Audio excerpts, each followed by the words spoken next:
Dans cette capsule, nous verrons comment ajouter un ou des documents à votre signature.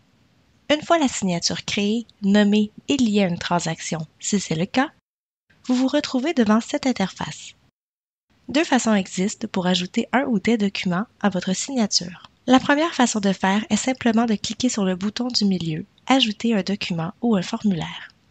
En cliquant sur ce bouton, une boîte s'affiche et vous pouvez ajouter un ou des documents à partir d'ici. Vous pouvez glisser et déplacer un ou des documents à partir de votre ordinateur.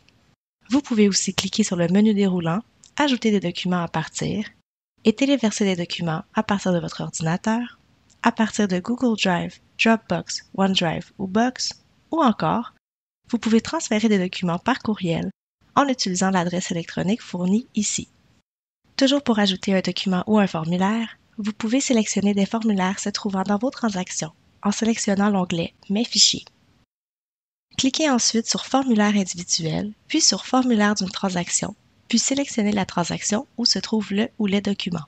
Cliquez sur le bouton « Ajouter » à côté du nom du formulaire pour l'ajouter à votre signature. Une fois le ou les documents ajoutés, fermez la boîte de dialogue.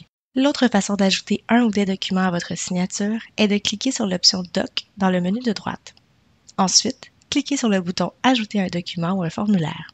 Répétez les mêmes étapes pour ajouter un ou des documents. Il va sans dire que vous pouvez bien sûr ajouter plusieurs documents à la fois. Ici, vous voyez le ou les documents que vous avez ajoutés à votre signature. Si vous avez plusieurs documents, vous pouvez modifier l'ordre dans lequel ils apparaissent, soit en glissant-déplaçant ou en changeant les chiffres dans la case à côté du nom du document. Cliquez sur le document. Plusieurs options s'offrent à vous.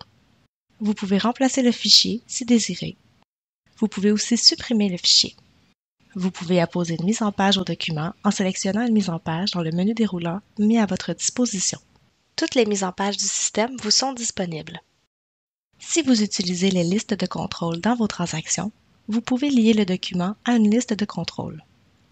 Finalement, vous pouvez modifier l'ordre des pages manuellement en les glissant-déplaçant ou vous pouvez cliquer sur « Sélectionner » pour sélectionner une ou des pages à supprimer.